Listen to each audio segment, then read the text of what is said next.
اور ناظرین، اللہ تعالیٰ سے دعا گو ہوں کہ اللہ تعالیٰ مجھے بھی اور آپ سب کو اپنے حفظ و امان میں رکھے، اور ہر دن اللہ تعالیٰ مجھے اور آپ کو، ہم سب کو اپنے آپ سے قریب کرے۔ دیکھیں، میں اور آپ ہم سب آہستہ آہستہ اپنی منزل کی طرف رواں دواں ہیں، اور ہماری منزل کیا ہے؟ ہماری منزل آخرت ہے، اور آخرت کی جو منازل ہیں ان میں سب سے پہلا پڑاؤ ہمارا قبر ہے۔ تو ناظرین، پھر قبر کے بعد حشر کا میدان ہے۔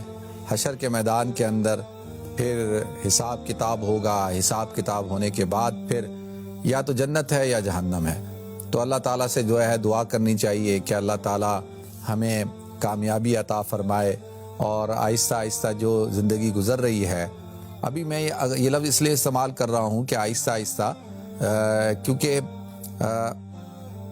بالکل صبح اور شام جو ہے وہ کبھی تو انسان دیکھے نا، ایسا ہے کہ وہ کچھ لوگوں کی زندگی تو بڑی فاسٹ ہوتی ہے اور کچھ لوگوں کی زندگی بڑی تھیمی بھی ہوتی ہے، لیکن جو اللہ والے ہوتے ہیں نا، ان کی زندگی بڑی آہستہ آہستہ ہوتی ہے۔ ان کی زندگی کے اندر شور شرابہ نہیں ہوتا، ان کی زندگی کے اندر چل چلاؤ نہیں ہوتا وہ، اور ان کی زندگی میں برکت بھی بہت ہوتی ہے، ان کے ٹائم میں بھی بہت برکت ہوتی ہے۔ جو آدمی یہ کہے نا کہ جی میرے پاس وقت نہیں ہے، میں جو ہے وہ ٹائم نہیں ہے، اور میری زندگی بڑی فاسٹ ہے، اور میری زندگی کے اندر جو ہے وہ تیزی ہے، تو اس کا مطلب یہ ہے کہ اس کو ٹھہراؤ پیدا کرنا چاہیے۔ تو میں تو بات کر رہا ہوں اللہ والوں کی۔ تو اب یہ ہم روز ایوری ڈے ہم اپنی منزل کے قریب ہوتے جا رہے ہیں، تو لہذا اور ہمیں یہ سوچنا ہے کہ بھئی کیا ہماری تیاری ہے؟ کیا ہم اس بات کے لیے تیار ہیں کہ ہم کل اللہ رب العزت کے سامنے جب پیش ہوں تو اور ہمارا حساب کتاب ہو، تو کیا ہم اس بات کے لیے ریڈی ہیں؟ ایک صحابی آئے، کہا یا رسول اللہ قیامت کب آئے گی؟ تو اللہ کے رسول صلی اللہ علیہ وسلم نے ارشاد فرمایا کہ بھئی تم نے قیامت کے لیے کیا تیاری کر کے رکھی ہے؟ تو اگر تمہاری تیاری ہے تو ٹھیک ہے، پھر تو کل آ جائے، لیکن اگر تیاری نہیں ہے تو بھائی تیاری کرو۔ تو اللہ تعالیٰ نے مجھے، آپ کو، ہم سب کو مہلت عطا فرمائی ہے۔ میں اور آپ ابھی زندہ ہیں، میں اور آپ ابھی اپنی اصلاح کر سکتے ہیں، ہم توبہ کر سکتے ہیں، ہم اور زیادہ عبادت کر سکتے ہیں، ہم بہت اچھے کام کر سکتے ہیں، اور ہم جو ہے وہ اللہ کو راضی کر سکتے ہیں۔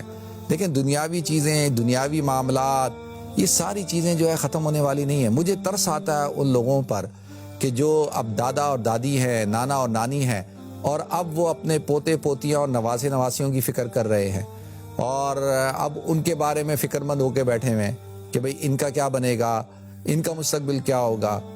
تو اپنی اولاد کے بارے میں تو سمجھ میں آتا ہے کہ آدمی کو ٹینشن ہوتی ہے، فکر ہوتی ہے، لیکن یہ پوتے پوتیاں اور نواسے نواسیاں، ان سے تو محبت کرنی چاہیے، ان کی تو تربیت کرنی چاہیے، نہ کہ آپ ان کی فکر کے اندر اپنی آخرت خراب کریں۔ تو لہذا ہر وہ شخص جو اب اپنی ذمہ داریوں کو پورا کر چکا ہے، اس کو چاہیے کہ اپنی آخرت کی طرف متوجہ ہوئے۔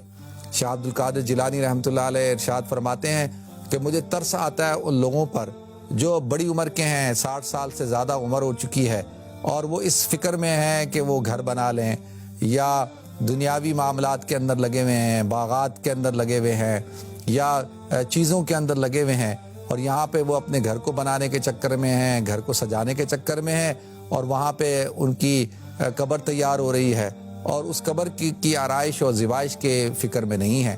تو لہذا ناظرین، اب یہ معاملات تو چلتے رہیں گے۔ وہ آپ نے اپنے بچوں کی شادیاں کر دی، ٹھیک ہے، اب ان کی ذمہ داری ہے وہ اپنے گھروں کو آباد کریں، وہ اپنے بچوں کی فکر کریں، وہ محنت کریں، وہ ایک ان کی ذمہ داری ہے، وہ اپنی ذمہ داری کو پورا کریں۔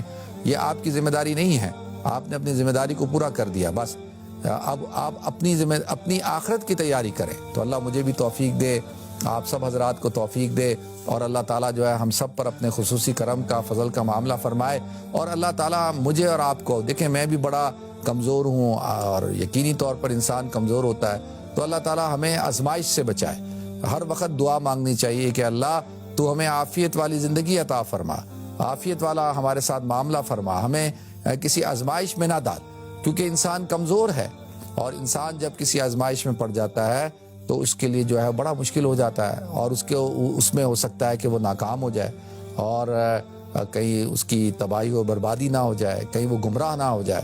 تو اللہ تعالیٰ ہم سب کی حفاظت فرمائے. اور یہ جو اللہ تعالیٰ نے مجھے اور آپ کو، ہم سب کو ایمان کی دولت دی ہے ناظرین، یہ جو نعمت عظمیٰ اللہ نے ہمیں عطا فرمائی ہے، اور اللہ ہمیں اس کی حفاظت کرنے کی توفیق عطا فرمائے. اور اس کی حفاظت کیا ہے؟ اس کی حفاظت موت تک ہم نے کرنی ہے. یعنی اگر ایمان پر خاتمہ ہو جاتا ہے اور اسلام پر خاتمہ ہو جاتا ہے تو پھر تو ہم کامیاب ہیں.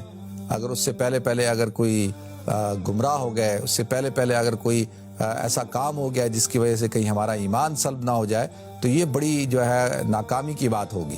تو اللہ تعالیٰ مجھے بھی توفیق دے، آپ سب حضرات کو توفیق عطا فرمائے. اور اللہ تعالیٰ جو یہ پروگرام ہے، اس پروگرام کے ذریعے سے اللہ تعالیٰ جو ہے وہ خیر کو وجود عطا فرمائے. اللہ تعالیٰ اس پروگرام سے امت کے اندر اویئرنیس پیدا کرے.